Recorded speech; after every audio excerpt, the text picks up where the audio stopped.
Quran pokoknya gitu ya.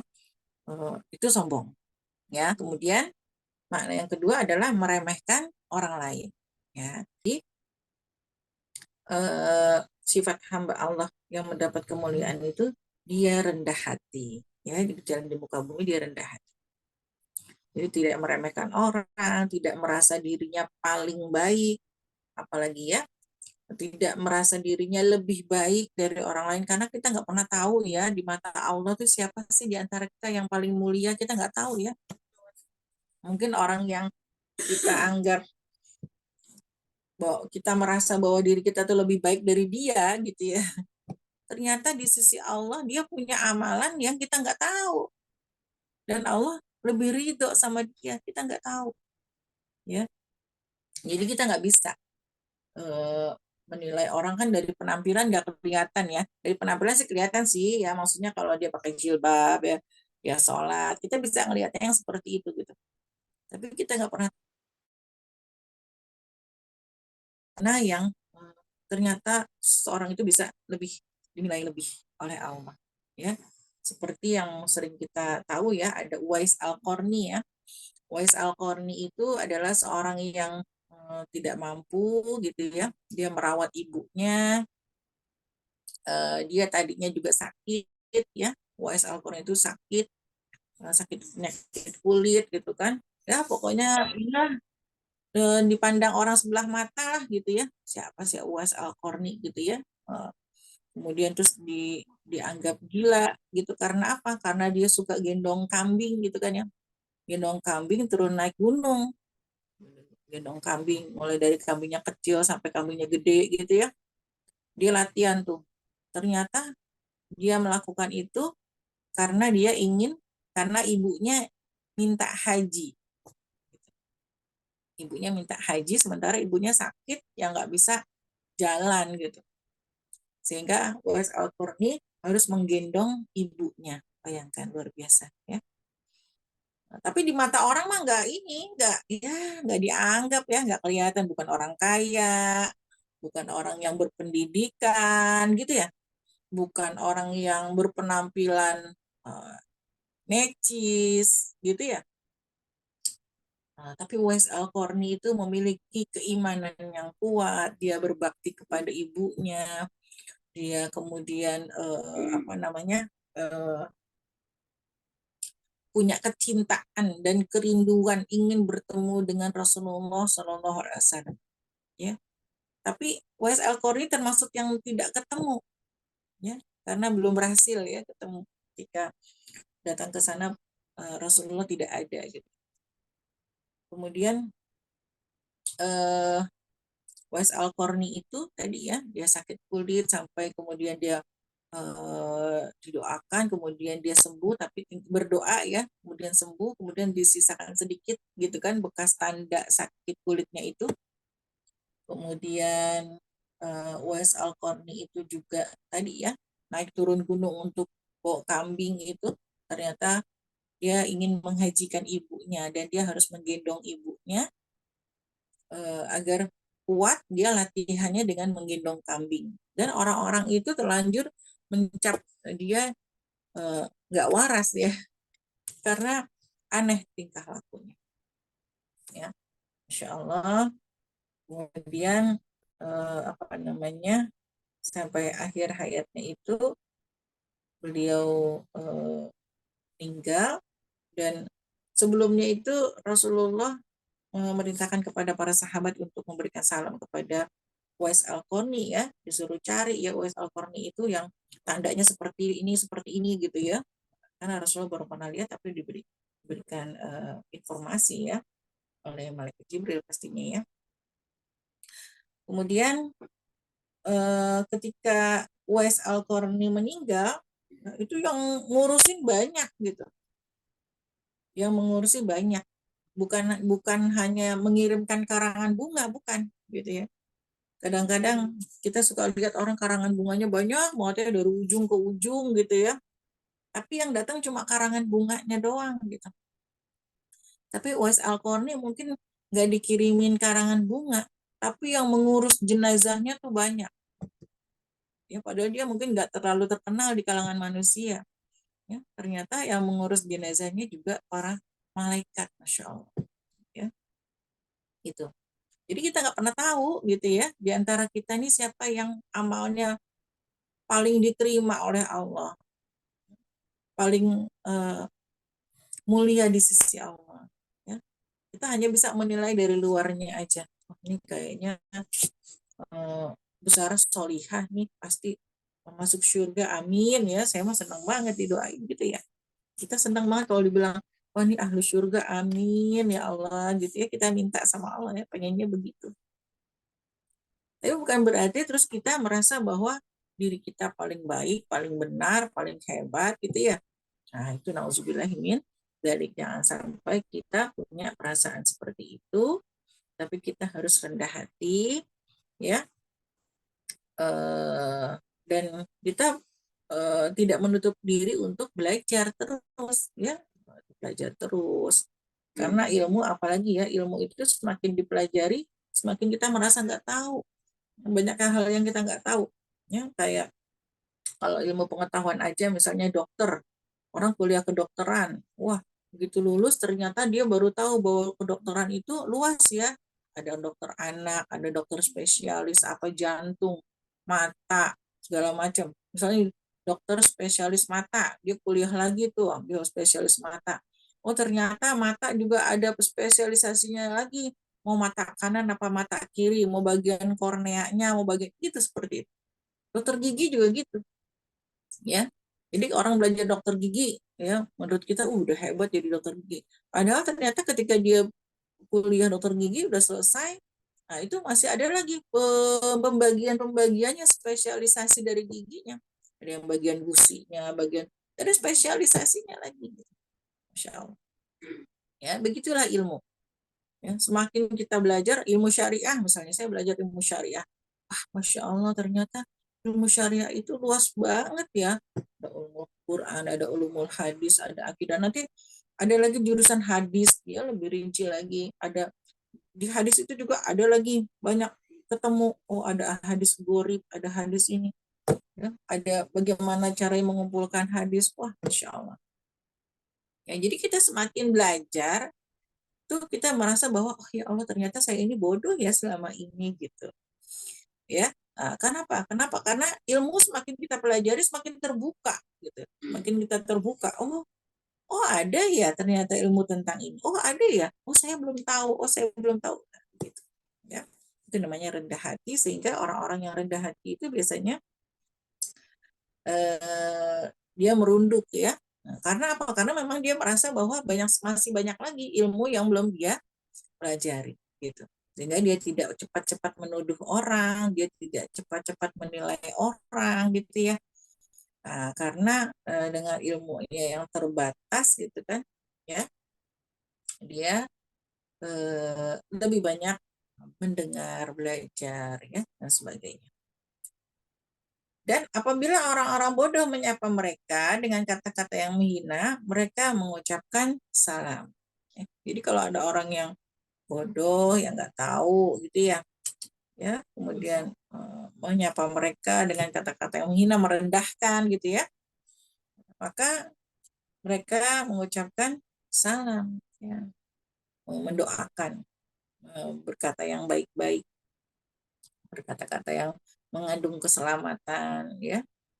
Masya Allah ya, tingkatannya udah tinggi ya, jadi dihinakan nggak marah gitu ya tapi malah mengucapkan kalimat yang mengandung keselamatan, mendoakan ya, berlapang dada kan gitu ya. Kan kadang nggak mudah ya kita menjelaskan sesuatu, kita ini ya kemudian dihinakan orang dan sebagainya, itu kan perjuangan kita melawan egoisme diri kita. Tapi begitulah, kalau kita ingin menjadi ibadur rahman, hamba Allah yang maha pengasih itu ya, maka berlatihlah berlatihlah untuk berlapang dada, berlatihlah untuk memaafkan semua orang ya. Karena apa? Karena Allah gitu ya. Nah, jadi kalau ada yang menghina kita, balas dengan mengucapkan salam, kata-kata yang mengandung keselamatan yang baik gitu ya. Kemudian dan orang-orang yang menghabiskan waktu malam untuk beribadah kepada Tuhan mereka dengan bersujud dan berdiri. Masya Allah. Ya, sini 64 itu dia apa namanya, liyabitu nari rabbihi, menghabiskan gitu ya sampai semuanya gitu ya. Ya paling enggak kita bangun seperti setengah setengah malam ya, setengah atau sepertiga malam, 2/3 malam gitu ya, atau di akhir malam kita bangun, kita sholat ya, kita berdoa, kita tilawah ya, kita mendekatkan diri kepada Allah karena itu adalah waktu yang paling dekat kita dengan Allah, karena di sepertiga malam terakhir itu kan Allah turun ke langit dunia gitu ya. Allah turun ke langit dunia, kemudian Allah akan mengabulkan doa-doa kita. Siapa yang berdoa, siapa yang minta gitu, akan aku kabulkan kata Allah begitu. Masya Allah. Jadi usahakan ya, perjuangkan terus ya untuk bisa istiqomah dengan qiyamul lail, tahajud ya di sepertiga malam itu minimal. Ya, jangan sampai kita ketinggalan meskipun hanya dengan 2 rakaat tahajud, 1 rakaat witir misalnya. Ya mungkin kalau lagi capek mungkin ya, atau bangunnya kesiangan gitu ya. Ya minimal itu 2 rakaat tahajud dan 1 rakaat witir. Kemudian kita berdoa, berbanyak istighfar ya, istighfar istighfar. Karena kalau kita lagi punya masalah banyak ya, hati lagi sempit, lagi sedih, lagi marah ya dan sebagainya gitu ya, maka memperbanyak istighfar ya, apalagi di waktu sahur ya, istighfar target 100 kali. Kalau masalahnya kita lagi berat, 1000 kali ya kita istighfar, astagfirullahaladzim, astagfirullahaladzim, 1000 kali gitu ya. Terus kemudian kita bersolawat, kita berdoa gitu ya. Kadang kita suka nggak jelas nih maunya apa nih ya Allah. Ya, kita berserah diri kepada Allah karena kita tidak tahu sebenarnya yang kita minta itu apa gitu ya. Nah, maka beristighfar lah ya, istighfar di waktu sahur ya. Jadi ciri yang ketiga adalah orang yang menghabiskan waktu malam untuk beribadah kepada Allah. Kemudian yang keempat, cirinya adalah orang yang berkata, Rabbana srif anna adzab jahannam inna adzabaha kana goroma. Ya, yaitu ya Tuhan kami, jauhkanlah azab jahanam dari kami karena sesungguhnya azabnya itu membuat kebinasaan yang kekal. Jadi para ibadur rahman itu bukan orang-orang yang tadi ya kepedean gak bakalan masuk neraka gitu. Tapi makanya kita harus berdoa ya agar kita dijauhkan dari siksa api neraka. Kita harus ada khauf ya, rasa takut pada Allah, jangan sampai ya kita masuk ke dalam jahanam, nauzubillah min dzalik. Jangankan masuk ya, 40 tahun sebelum ke neraka aja kan panasnya udah kerasa ya. 40 tahun perjalanan sebelum ke neraka itu sudah terasa gitu panasnya. Nauzubillah min dzalik. Kita berlindung kepada Allah ya. Semoga kita dijauhkan dari siksa api neraka karena kebinasannya itu sangat kekal. Bunda Khadijah saja ya yang luar biasa dijamin masuk surga ya. Wanita yang terbaik yang mendampingi Rasulullah SAW ya, yang sudah menginfakkan semua hartanya untuk Islam ya, di mana pada saat itu 2/3 kota Mekah itu kekayaannya milik Bunda Khadijah ya. Ketika berislam semuanya itu diserahkan ya, bahkan diboikot gitu kan, hartanya diambil ya, sampai tidak punya apa-apa lagi ya, sampai puasa nggak makan gitu ya, sampai air susunya keluar darah gitu karena tidak ada lagi yang dimakan oleh Bunda Khadijah. Insya Allah. Sedemikian besar perjuangan Bunda Khadijah sampai pada suatu saat ketika Rasulullah tidur di pangkuan Bunda Khadijah ya, kemudian Bunda Khadijah menangis sampai air matanya jatuh ya ke wajahnya Rasulullah, dan Rasulullah kaget, kenapa gitu kan, apakah kamu menyesal menikah dengan aku, kata Rasulullah SAW ya. Tidak gitu, Bunda Khadijah, tapi aku takut ya semuanya sudah habis gitu kan ya, hartanya udah habis gitu. Dia memikirkan eh, apa yang bisa dibantu, apa yang bisa dia korbankan lagi untuk Islam gitu. Ya, sampai kemudian Bunda Khadijah mengatakan, kalaulah nanti gitu ya, tulang-tulangku itu, ya kalau aku sudah mati, kemudian tulang-tulangku itu masih bermanfaat untuk Islam, gunakan gitu. Insya Allah. Ya, Bunda Khadijah.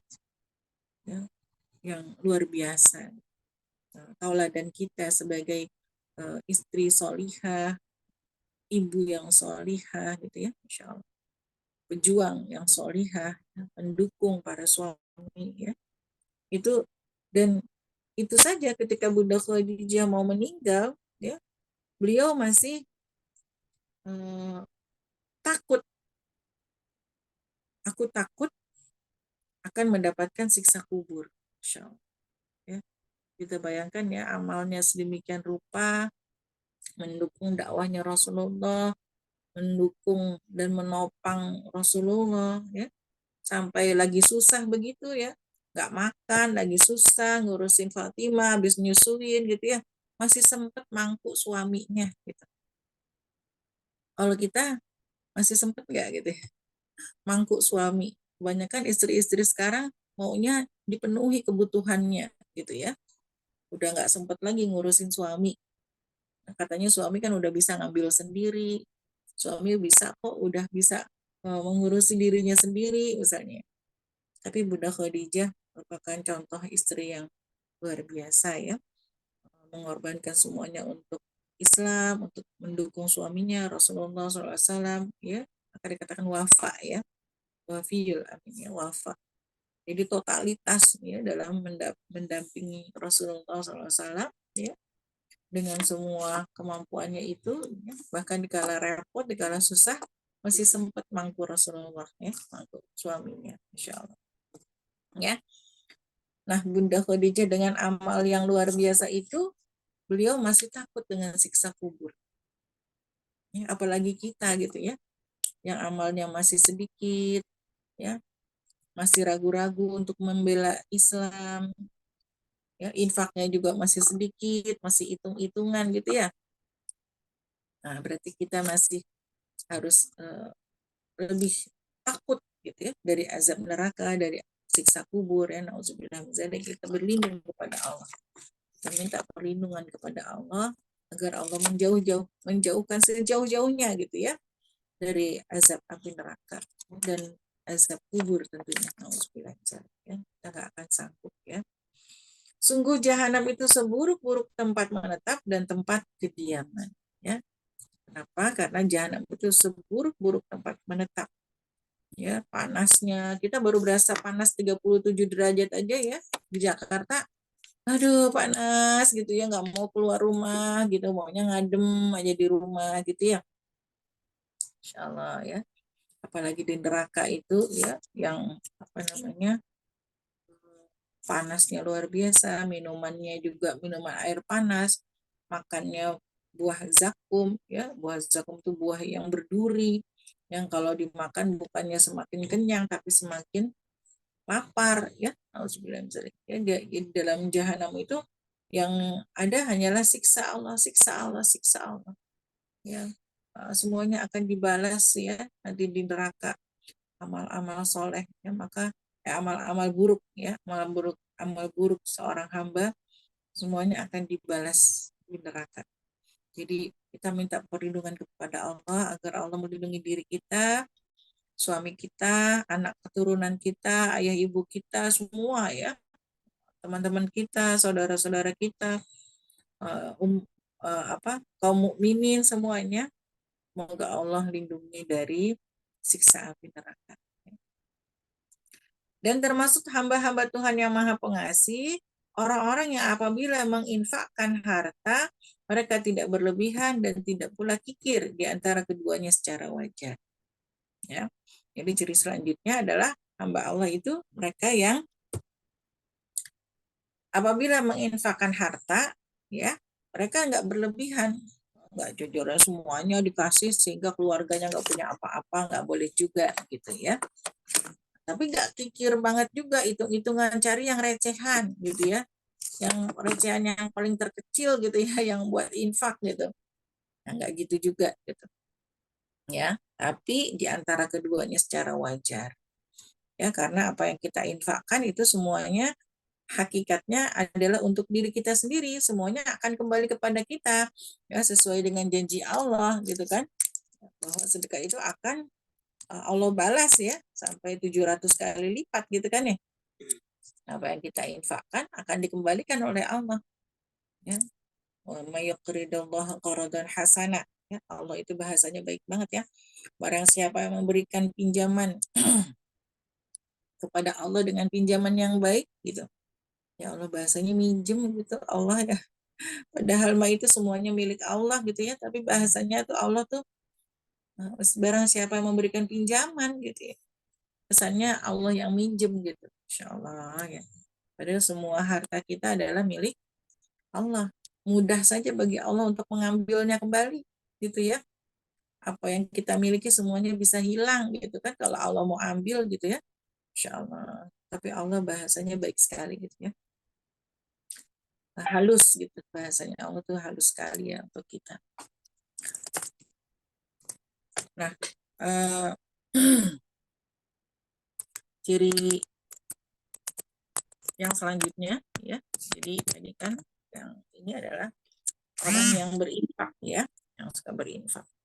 Kemudian dan orang-orang yang tidak mempersekutukan Allah dengan sembahan lain dan tidak membunuh orang yang diharamkan Allah kecuali dengan alasan yang benar dan tidak berzina. Dan barang siapa melakukan demikian itu, niscaya dia mendapat hukuman yang berat. Ya. Jadi orang-orang yang tidak mempersekutukan Allah dengan sembahan lain. Jadi di sini ada dosa-dosa besar. Ada 3 dosa besar ya yang disebutkan di ayat ini, yaitu syirik. Ya, jadi ibadur rahman itu menjauhi 3 dosa besar ini ya. Syirik, membunuh, dan berzina. Ya, syirik menyekutukan Allah.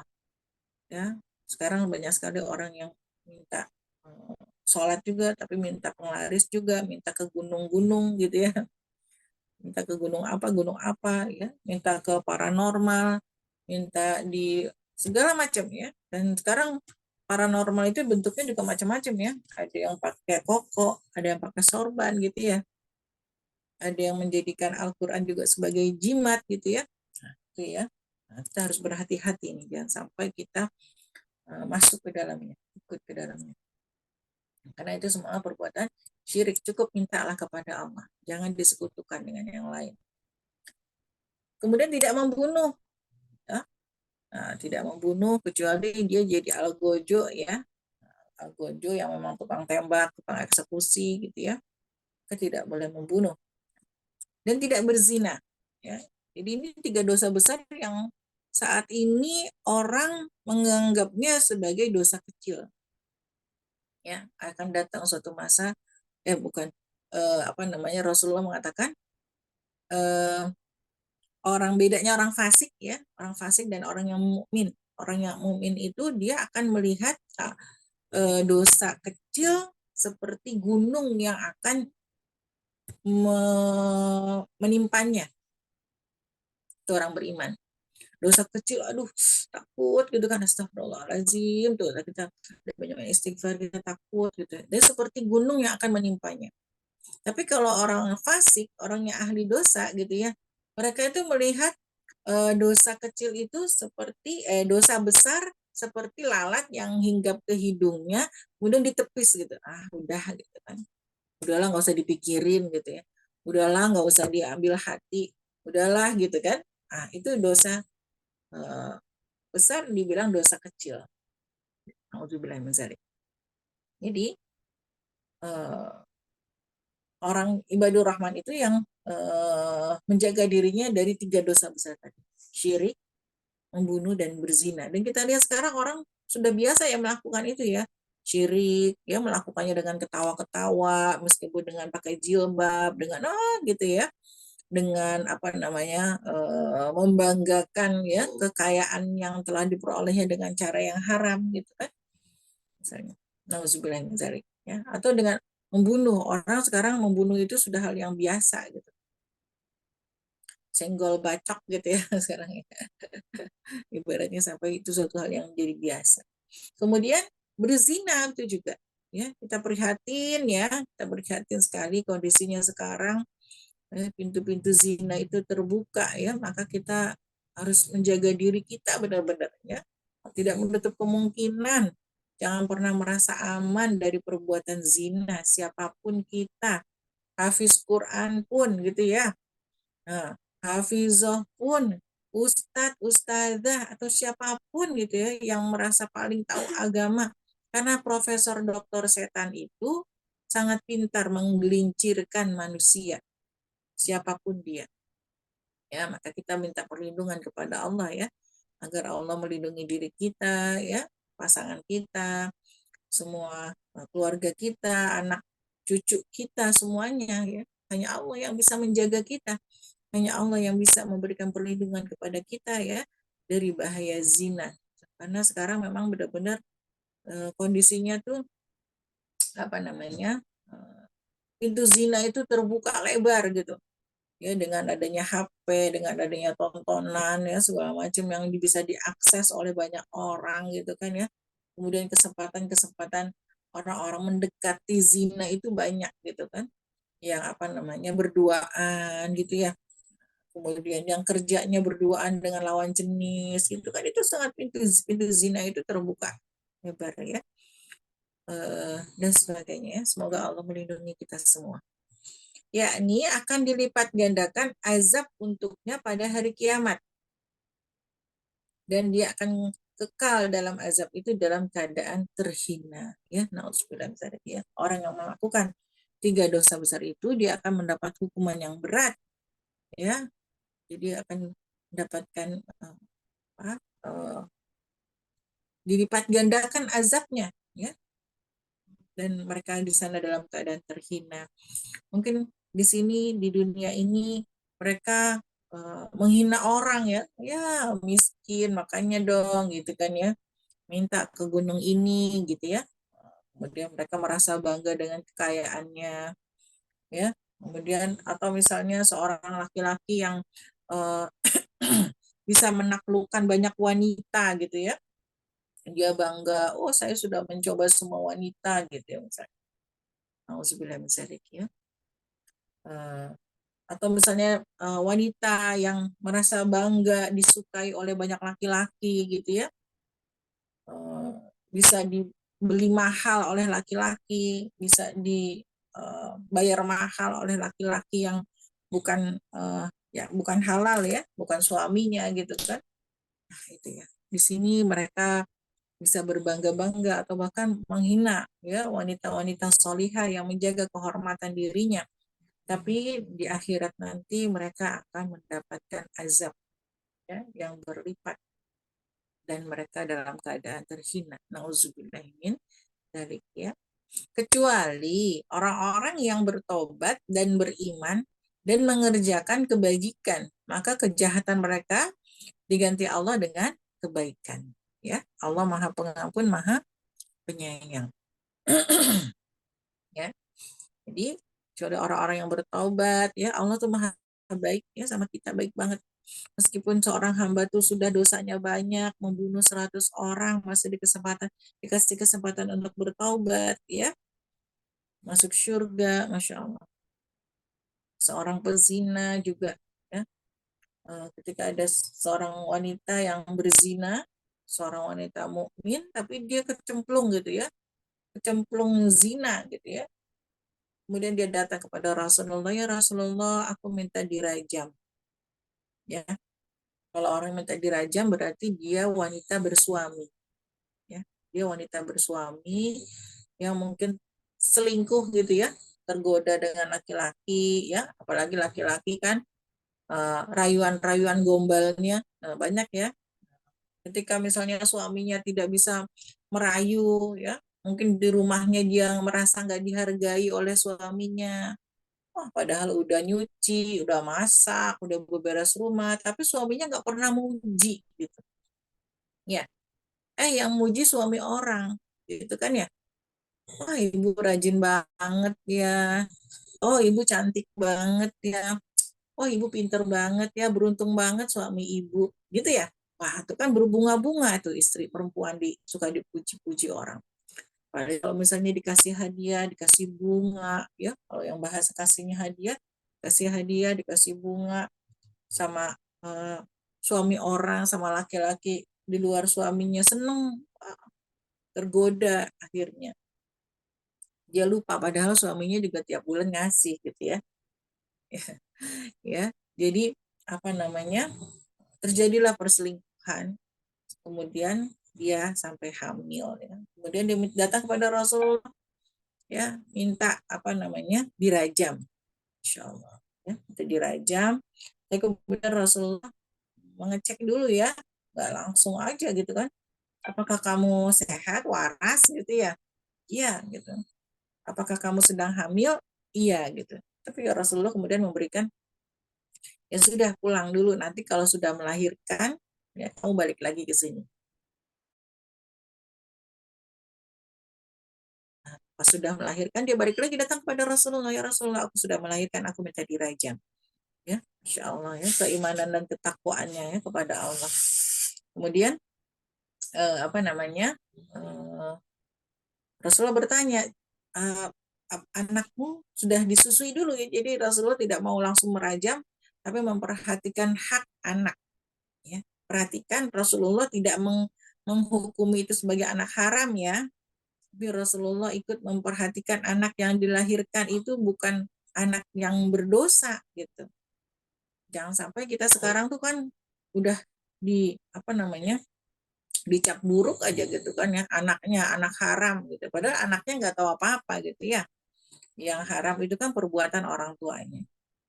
Rasulullah memperhatikan hak anak, ya udah susui dulu 2 tahun ya.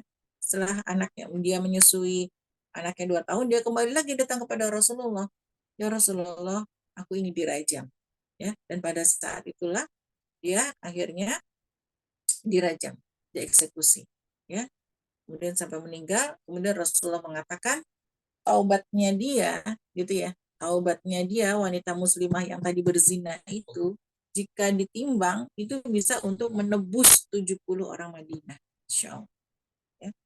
Jadi taubatnya dia diterima Allah meskipun dia pernah berzina ya, dia minta dirajam ya, kemudian kalau dia ditimbang itu ya, maka dia bisa menebus 70 orang Madinah ya, subhanallah.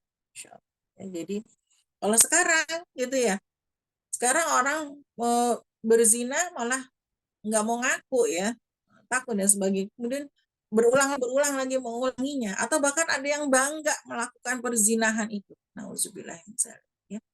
Kita berlindung kepada Allah ya, semoga Allah melindungi kita semuanya dari zina. Ya, kemudian maha baik ya. Jadi orang-orang yang bertobat, kecuali orang yang bertobat dan beriman dan mengerjakan kebajikan ya. Jadi taubatan nasuha, maka kejahatan mereka diganti Allah dengan kebaikan. Allah Maha Pengampun, Maha Penyayang. Jadi ketika seorang itu bermaksiat, berdosa besar, asalkan dia bertaubat, kemudian beriman kepada Allah, dan harus diiringi dengan amal soleh, bukti bahwa dia meninggalkan perbuatan itu, kemudian dia memperbanyak amal soleh, maka kejahatan yang lalu tuh, meskipun tadi udah membunuh 100 orang, dia mungkin sudah berzina dengan banyak orang, nauzubillah ya. Tapi kalau dia bertobat, ya dia beriman gitu ya, kemudian dan dia beramal soleh, maka justru keburukannya itu, kejahatannya itu Allah ganti dengan kebaikan ya, masya Allah ya. Jadi Allah maha baik ya, dan kita nggak pernah tahu ya. Ini makanya jangan suka terlalu terbawa ikut nyinyir gitu ya sama orang, karena kita nggak pernah tahu akhir hidup kita gitu. Mungkin yang awal sekarang kita lihat dia tuh ahli zina, pembunuh dan sebagainya gitu ya, terus kita udah ngata-ngatain dia, menghukum apa, nyinyir segala macam ya, mencaci maki dia, tapi ternyata di akhir hidupnya dia bertaubat kepada Allah, kemudian taubatnya diterima ya.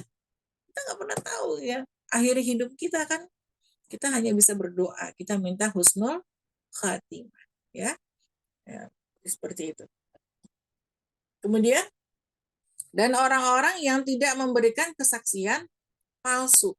Ya, dan apabila mereka bertemu dengan orang-orang yang mengerjakan perbuatan-perbuatan yang tidak berfaedah, mereka berlalu dengan menjaga kehormatan dirinya. Ya, ciri yang selanjutnya adalah mereka yang tidak memberikan kesaksian palsu. Ya, jadi mereka sekarang, dulu saya membaca ayat ini belum paham ya, tapi sekarang kita lihat banyak orang yang memberi kesaksian palsu di pengadilan, dibayar gitu ya. Nah, mau nggak nanti kamu jadi saksi ya, gitu kan? Bilang aja iya, padahal enggak. Bilang aja kamu melihat, padahal dia nggak lihat, ya. Nah, itu kan kesaksian palsu, palsu ya, karena mereka mengharap bayaran uang dibayar, ya. Nah, orang-orang yang ibadur rahman itu mereka yang tidak memberi kesaksian palsu. Dan apabila mereka bertemu dengan orang yang mengerjakan perbuatan yang tidak berfaedah, mereka berlalu dengan menjaga kehormatan dirinya. Jadi kalau ada yang nggak berfaedah nih kayaknya buat saya, terus kita lalu aja dengan menjaga kehormatan dirinya ya, tapi dengan baik ya, bukan dengan nyinyiran, bukan dengan omelan gitu ya. Ngapain tuh ibu-ibu pada begitu, kita nggak usah ya, nggak usah begitu nyinyir gitu, nggak usah. Tapi kita menjaga kehormatan diri kita dengan kita berlalu, oh itu nggak bermanfaat buat saya, ya udah gitu ya. Kemudian,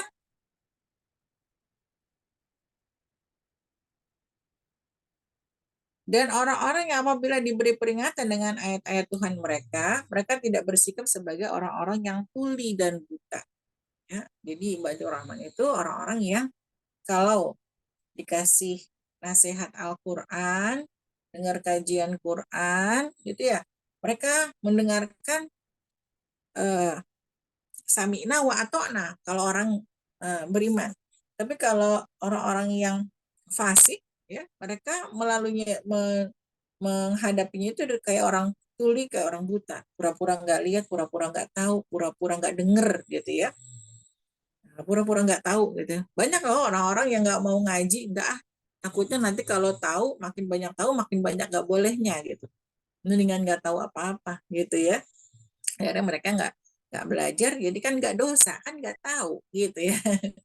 Ya kan nggak tahu nggak apa-apa gitu kan ya. Ya bukan begitu ya, karena mereka memang sengaja gitu kan menghadapi nasihat Al-Quran itu seperti orang tuli dan buta ya. Nauzubillah min dzalik. Dan orang-orang yang berkata, ya Tuhan kami, anugerahkanlah kepada kami pasangan kami dan keturunan kami sebagai penyenang hati kami, dan jadikanlah kami pemimpin bagi orang-orang yang bertakwa. Ya, ini kita berdoa, mereka ibadur rahman itu adalah yang berdoa, Rabbana hablana min azwajina wa dzurriyyatina qurrata a'yun waj'alna lil muttaqina imama. Ya.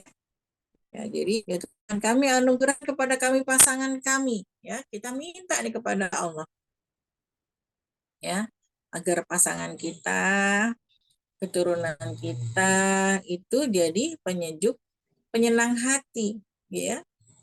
Jadi kita minta sama Allah, ya Allah jadikan gitu kan suami kita itu penyenang hati kita, jadikan. Caranya gimana biar kita menjadi biar pasangan kita dan anak-anak kita itu menjadi penyenang hati kita, yang kita lihat kebaikan-kebaikannya gitu, jangan keburukan-keburukannya ya. Kita lihat kelebihan suami apa, kelebihan anak-anak kita apa ya. Nah, kita sayangi mereka ya. Nah, maka mereka akan menjadi penyenang hati ya. Kalau kita ngelihat yang jelek-jeleknya aja, terus kita koreksi terus kekurangannya ya, ya udah nggak bakal senang hati kita ya. Jadi yang dilihat adalah kejelekannya terus ya. Aduh, suami saya tuh begini begini begini, yang dilihatin kekurangannya terus ya, padahal suaminya sudah memberikan nafkah ya, meskipun misalnya suaminya nggak kasih nafkah 100 juta gitu ya misalnya ya, tapi suaminya sudah bekerja keras menafkahi keluarganya berapapun yang dia berikan gitu kan ya. Tapi kalau apa namanya eh, dia menerimanya dengan ikhlas gitu kan, maka dia akan senang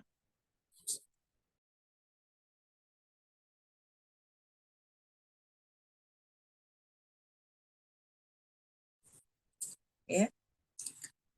Eh, itu ya. Jadi bagaimana kita bisa melihat kelebihan-kelebihan ya. Jangan lihat kekurangan aja, jangan.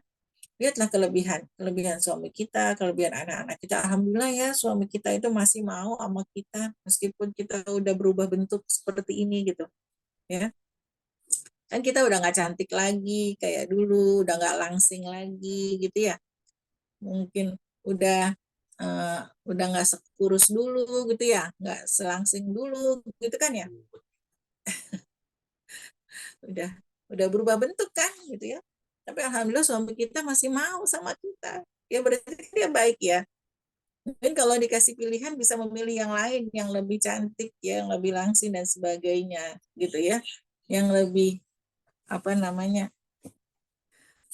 Apa namanya? Yang lebih menyenangkan secara fisik gitu kan. Ya alhamdulillah ya. Karena dia sudah memilih kita gitu kan ya.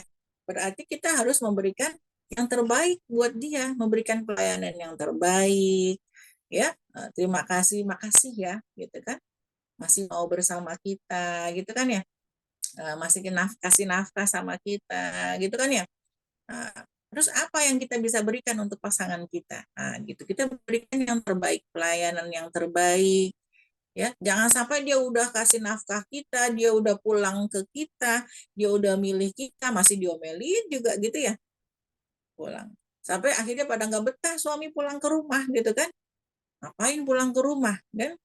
Nah, diomelin mulu sama istri, ini salah, itu salah, dikoreksi terus gitu kan ya. Nah, jangan begitu. Maka kita minta kepada Allah, maka harus disesuaikan doa dengan amalan kita gitu kan. Kita mintanya kami dan anak-anak jadi penyenang hati. Ya, seperti itu. Begitu juga dengan anak-anak gitu kan. Alhamdulillah ya anak-anak kita tuh ya meskipun udah diomelin kayak apa sama kita ibunya gitu kan ya. Ya, meskipun kita nih jadi ibu kadang nyebelin gitu kan ya. Nyebelin ya, maunya ibunya keinginannya diturutin pokoknya Umi maunya kamu begini gitu kan.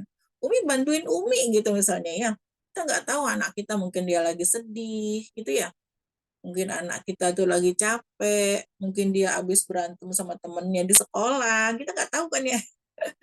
Kadang nih nggak mau cerita gitu kan, nggak semua anak bercerita, tapi di rumah dikasih beban lagi sama uminya ya, di apa namanya dikoreksi lagi sama uminya ya, mulai dari pulang sekolah udah dikoreksi gitu kan, taruh sepatu yang benar, tasnya gitu segala macam. Itu ya. Jadi apa namanya anak apa jadi nggak nyaman ya, dan apa namanya kita juga jadi tidak bisa menikmati ya kebaikan-kebaikan anak. Padahal kita minta sama Allah agar pasangan kita dan anak-anak kita menjadi penyenang hati, penyenang hati ya. Gitu. Jadi yang harus kita lakukan adalah melihat kebaikan dari pasangan dan anak-anak kita. Ya. Dan itu mungkin perlu dilatih ya. Kalau yang susah gitu ya, harus dilatih gitu ya. Kita lihat apa ya. Kadang memang setan itu kan menutupi. Kan setan itu kan artinya menutupi kan. Ya, setan itu memang suka menutupi ya kepada istrinya ya, suami apa namanya? kebaikan kebaikan-kebaikan suami ditutupi oleh setan sehingga yang dilihat kejelekan aja ya, begitu juga sebaliknya kebaikan-kebaikan istri ditutupin sama setan ya. Sehingga yang dilihat ya jeleknya aja gitu. Nah itu apa perbuatan setan. Begitu juga ya anak-anak, jadi kalau ada ibu tuh ya, aduh yang nggak bisa melihat kebaikan anak-anak kita ya, itu perlu diperjuangkan ya, gimana ya Allah berikan aku ya kemudahan untuk melihat kebaikan suami dan anak-anak gitu kan, kita minta sama Allah ya. Ada anak yang udah sehat pinter sekolah rajin masih diomelin juga sama ibunya ya, ada aja salahnya gitu kan. Ya udah, jadi kan nggak bisa jadi penyenang hati. Padahal bersyukur alhamdulillah anak-anak kita sehat ya, dan sebagainya dan sebagainya. Terus ya, nanti kalau kita udah bersyukur, baru ditambah nikmatnya sama Allah ya. Nah, gitu. Jadi kita ngelihat suami itu senang gitu ya. Kita ngelihat anak-anak juga senang gitu bawaannya. Ya, karena kita melihat kebaikan mereka. Kita bisa menghargai setiap kebaikan-kebaikan mereka. Gitu ya.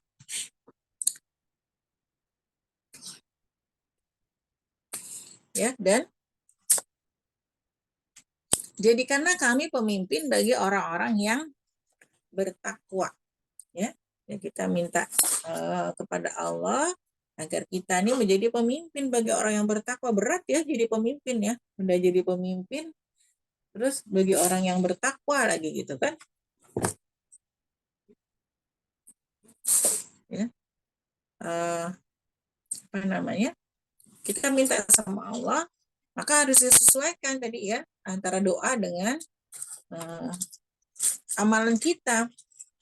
Kalau ingin kita menjadi pemimpin, maka kita harus menyesuaikan kualitas kita sebagai pemimpin, ya. Nah, begitu juga ya ketika kita ingin suami kita dan anak-anak kita itu menjadi pemimpin bagi orang yang bertakwa, maka kita juga harus mendukung, mengangkat mereka sebagai memperlakukan mereka sebagai pemimpin orang-orang yang bertakwa. Gimana caranya gitu, ya? Mereka itu akan diberi balasan dengan tempat yang tinggi dalam surga atas kesabaran mereka. Dan di sana mereka akan disambut dengan penghormatan dan salam. Ingat ya, kuncinya kesabaran. Kembali lagi. Kuncinya sabar. Ya, jadi dua itu ya. Kan orang beriman itu ajib, ya kata Rasulullah SAW. Kalau dia dikasih nikmat, dia bersyukur. Kalau dikasih ujian, dia sabar. Jadi cuma dua itu, sabar syukur ya. Sabar dan syukur dua-duanya masuk surga gitu ya. Ya. Jadi tadi bersyukur dengan apa yang sudah Allah kasih. Alhamdulillah Allah kasih jodoh kita. Ini jodoh yang terbaik yang Allah kasih buat kita. Syukuri ya. Kemudian anak-anak kita juga disyukuri. Ya, alhamdulillah Allah kasih anak-anak kita. Banyak orang yang minta anak susah, kita dikasih anak. Alhamdulillah. Jadi bersyukur terus ya. Nah, kemudian tadi di ayat yang ke-75 Allah kasih kuncinya. Kuncinya itu adalah kesabaran ya. Dan karena kesabaran itu berat, balasannya adalah surga gitu. Di situ ya, akan diberi balasan tempat yang tinggi di dalam surga karena kesabaran mereka. Jadi melakukan semuanya itu memang butuh kesabaran, gak mudah gitu. Tadi ketika kita dihina orang, kita sabar gitu ya. Ketika kita menjauhkan diri dari perbuatan zina, sementara orang-orang melakukannya dengan apa namanya vulgar, atau misalnya kita diganggu orang ya, tapi kita melakukannya harus sabar ya, sabar menahan diri kita ya, jangan sampai tergoda, jangan sampai terjerumus. Maka itu kan butuh perjuangan, melakukan itu semua nggak mudah ya, karena balasannya adalah surga dan kita akan apa namanya disambut dengan penghormatan gitu, disambut dengan penghormatan dan salam ya, jadi disambut kita nanti di surga. Mereka kekal di dalamnya, surga itu sebaik-baik tempat menetap dan tempat kediaman. Ya. Jadi ibadur rahman itu mereka kekal di dalam surga, dan surga itu adalah sebaik-baik tempat dan tempat kediaman. Baik, mungkin itu tadabbur kita yang cukup panjang ya, sampai jam 7 lewat ini. Billahi taufiq wal hidayah, al-haqqu mir rabbik fala takunanna minal mumtarin. Kebenaran itu datang dari Allah, yang sekali-sekali kita menjadi orang yang ragu ya. Assalamualaikum warahmatullahi wabarakatuh. Waalaikumsalam. Waalaikumsalam warahmatullahi wabarakatuh. Waalaikumsalam warahmatullahi wabarakatuh. Masya Allah, luar biasa ya. Ciri-ciri ibadah rahman yang luar biasa. Semoga kita semua termasuk hamba-hamba ibadah rahman ya. untuk syarat-syaratnya itu harus masuk semua ya yang di bawah atau sebagian juga sudah masuk ke ibadur rahman? Iya, jadi eh, minimal dalam hati kita ingin melakukan semuanya, gitu. Tidak menafikan, tidak ada yang kita nafikan, dan kita berjuang terus ke arah itu, gitu. Ya, kita pengen bangun malam, kita pengen infak, kita pengen lapang dada, kita pengen rendah hati, kita pengen menjauhkan diri itu, gitu. Ya, jadi ibadur rahman uh, kita harus meskipun misalnya kita belum bisa nih ngejalanin semuanya gitu, tapi kita ada usaha ke arah itu. Ya Allah, aku pengen kayak gitu, gitu ya. Pengen bisa sholat malam, pengen bisa infak, pengen bisa menjauhkan diri dari dosa besar, terus pengen bisa tadi ya, menjadi penyejuk hati buat pasangan kita ya. Kita jangan menuntut aja ya, kita pengen suami anak-anak jadi penyejuk hati, maka kita juga harus jadi penyejuk hati buat suami dan anak-anak kita, gitu ya. Ya, jadi apa namanya, kita minta mereka jadi penyejuk hati kita, tentunya mereka kan juga berdoa ya agar kita juga jadi penyejuk hati buat mereka, gitu kan. Dan terus berjuang gitu, meskipun kita belum semuanya, tapi kan kita dalam hati kita ingin gitu melakukan itu semuanya karena Allah. Insya Allah itu termasuk ibadur rahman gitu ya, meskipun belum bisa semuanya kita lakukan, tapi kita berusaha terus gitu. Ya, Masya Allah, jazakumullah khairan kasir. Dari kesungguhan hati kita ya Maya dan niat kita untuk mengejar ibadah rahman, insya Allah Allah melihat dari semua usaha-usaha kita, niat-niat kita semua. Baik, Bunda Sofi sudah buka mic ingin bertanya sepertinya. Iya, Ustazah Risma, terima kasih. Bu Sarah, sehat-sehat ya, Alhamdulillah. Gini Bu, tadi kan kalau ketemu orang yang nyinyir itu, eh, kalau kita kan sebaiknya menghindar. Nah, tapi kan kadang misalnya di pertemuan atau gimana gitu, atau ya bertemu langsung gitu. Tapi kadang kan kita ketemu misalnya orang yang kita hormati gitu ya Bu ya. Kan kita nggak bisa ninggalin begitu aja gitu kan. Tapi eh, apa ya, hati ini bener, saya mungkin orangnya ini banget ya, baperan banget kali ya. Pokoknya saya tuh orangnya pokoknya kalau udah dapat kata-kata yang kayak gitu tuh ya either saya nangis atau enggak saya ini suka bales gitu. Nah itu saya pengen ngurangin gitu yang bikin orang, kan banyak ada saya ngeliat juga ya orang-orang yang nggak peduli banget gitu, bisa gitu, ya Allah enak banget sih gitu, hatinya tuh yang lurus aja, biarin aja gitu, ngapain sih gitu. Nah tapi kan kalau memang kalau kita tinggalin itu bagus ya Bu ya, tapi kan nggak, kadang-kadang etika sopan santun tuh kan nggak bisa seperti itu ya, gimana ya Bu yang ngatasinnya. Saya sih kadang-kadang ya belajar gitu dengan udah, saya nggak jawab tapi saya tinggalin gitu, biarin aja gitu. Cuman kok saya merasa, tapi tetap aja hati saya, kok saya nggak enak ya, kasihan saya ninggalin begitu aja, tidak nggak dengerin dia lagi, ya mungkin lagi buang, lagi kesel atau gimana gitu.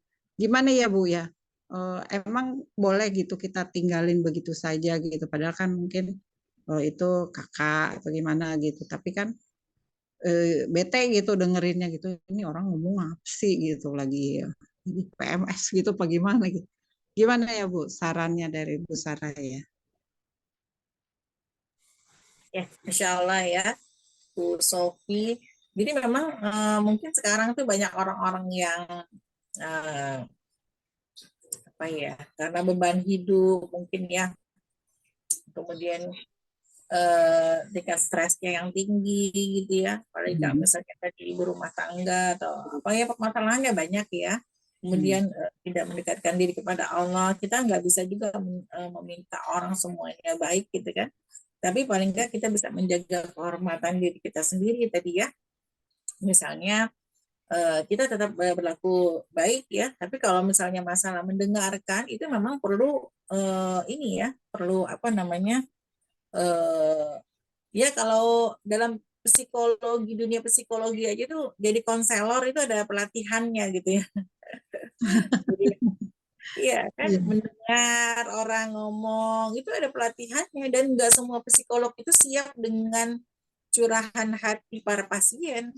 Gitu. Saya bertemu dengan psikolog yang, nah dia juga kalau dengar curahan hati para pasien juga dia bisa sakit juga gitu. Ya, maka itu kan butuh butuh ini, butuh apa? Butuh pelatihan, butuh para konselor dan psikolog itu juga mereka manusia biasa gitu kan, ya apalagi kita gitu kan, bukan psikolog, bukan gitu ya. Kita nggak punya keahlian mendengar mungkin kan, karena itu juga harus di ini kan tadi ya, nggak boleh baperan, terus nggak boleh komen gitu kan. Kalau kita jadi dengerin dengerin aja, dan kalau kita nggak sabar, kita nggak punya keahlian itu, kita bisa meninggalkan. Ya misalnya kita mau, bukan berarti kita putus hubungan ya, bukan, tapi sebenarnya kita datang, misalnya kita silaturahmi.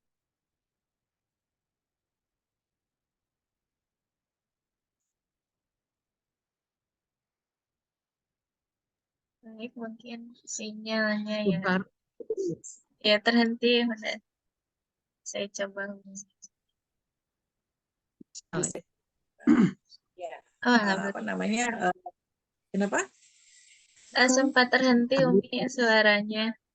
Iya tadi sempat terhenti ya. Mungkin sinyal kali ya. Iya. Iya, jadi begitu ya. Jadi kita tetap bisa berbuat baik gitu kan. Ketika kita nggak bisa mendengarkan apa keluh kesah seseorang, ya udah jangan memaksakan diri kita untuk mendengarkan gitu ya. Karena kan kita juga nggak punya kemampuan untuk itu, daripada kita yang sakit kan. Tapi kita bisa tetap bersilaturahmi tadi dengan berbuat baik. Kita misalnya tadi ya, tetap kita kunjungin, kita bawain makanan atau buah atau apa, sehilo, assalamualaikum, kita doakan, apa itu bisa kita lakukan, gitu ya.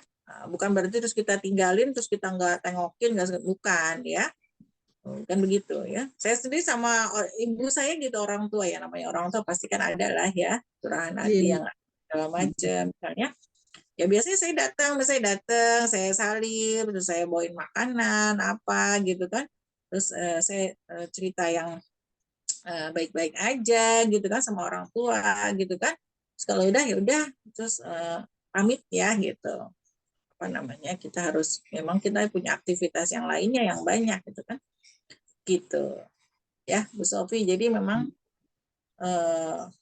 ya begitu ya, bukan berarti kita meninggalkan begitu saja, tapi kita ada usaha untuk menghibur, silaturahmi, kita bawain sesuatu gitu ya, hadiah, makanan apa. Kayak ibu saya tuh, saya datang paling cuma saya bawain kue 2 potong gitu ya, itu aja udah seneng gitu kan. Maksudnya buat ya, karena kan makannya juga nggak banyak ya. Saya datang paling saya sapa, kita ngobrol, ibu begini gini gini gini, karena kan dia nggak punya teman untuk ngobrol. Kalau nggak didatengin, ibu saya nggak kemana-mana gitu kan ya. Dan pasti kan dia butuh teman untuk ngobrol gitu. Ya udah, jadi kita temani, dengerin sebentar ya. Nah, kalau kita udah nggak kuat ya udah, gitu kita pamit. Iya ya, jadi apa namanya, tetap harus kita perlakukan dengan baik, karena mereka juga kan nggak punya teman ngobrol, kasihan ya. Jadi kita doakan yang baik-baik, kita ceritakan yang baik-baik gitu kan, agar mereka terhibur, kasihan juga. Mungkin begitu Bu Sofi. Iya. Ustazah terima kasih ya. Jadi dibikin simpel aja ya, kayak gitu. Nggak usah dipaperin ya. Iya. Kalau misalnya ada yang nyinyir sama saya, sekalian saya bercandain sih ya, dari dulu misalnya apa, terus saya anggap bercanda aja gitu, Jadi saya anggap bercanda, jadi ya udah gitu, bukan sesuatu yang penting gitu ya.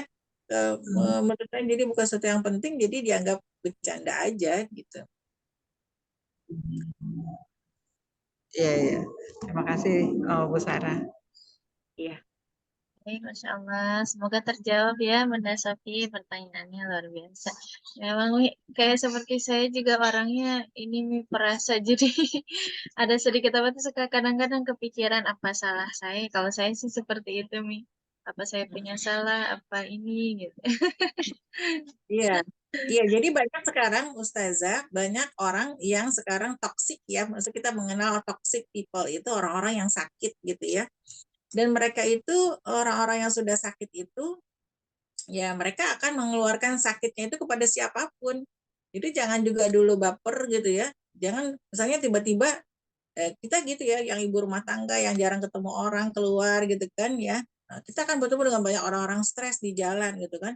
Jadi jangan jangan sedih dulu, jangan baper dulu kalau tiba-tiba kita diomelin orang di jalan gitu ya, dimaki-maki padahal kita nggak jelas kita apa namanya salahnya apa ya, kenapa nih orang marah-marah gitu ya, padahal yang sakit itu dia gitu, karena dia dalam keadaan sakit gitu kan, tertekan, stres dan sebagainya, yang masalah tuh dia bukan kita gitu. Jadi ya udah biarin aja gitu kan, yang salah kan dia, paling kita doain aja gitu kan, semoga dikasih sehat-sehat gitu kan. Ya udah gitu ya, jadi jangan diambil hati ya.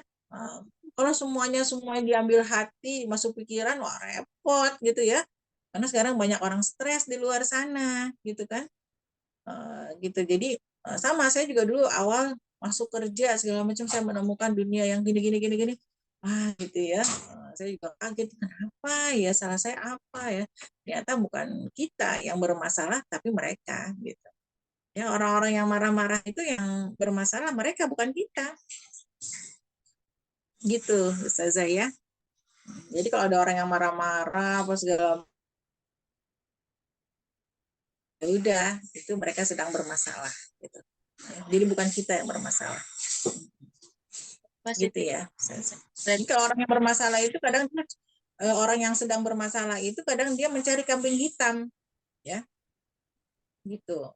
Jadi siapapun yang bisa jadi kambing hitam ditunjuk sama dia gitu ya. Pas kebetulan kita yang lagi lewat, nah jadi kita yang kena jadi kambing hitam ya. Atau ya, atau kucing lewat kucing lewat, ayam lewat, oh jadi sasaran kambing hitam gitu ya, dan sebagainya gitu ya Ustazah ya. Jadi ya kalau ada orang yang seperti itu ya kita menjaga kehormatan diri kita ya, dengan melaluinya, dengan menjaga kehormatan diri kita, dia diajarkan oleh Allah ya seperti itu. Jadi jangan terlalu semuanya dipikirin, semuanya harus dibahas, semuanya harus diselesaikan, nah, tidak lah ya. Ya udah berarti mungkin oh ya udah kita pahami aja mungkin dia lagi bermasalah, udah selesai ya. Jadi yang bermasalah dia bukan kita. Baik, Umi jazakumullah. Berarti besarkan positive thinking kitanya ya, ya. Mungkin sedang capek atau sedang ada masalah orang tersebutnya ya. Baik, Umi jazakumullah khairan kasir. Baik, ada yang ingin ditanyakan kembali kepada Umi? Baik sesuai tema ataupun di luar tema terpadu. Bunda Sofi cukup, Bunda? Cukup. Alhamdulillah. Luar biasa hari ini.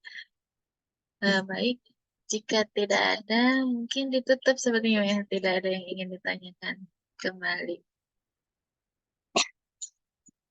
Baik, izin nanti sebelum ditutup roomnya, insya Allah nanti foto bersama.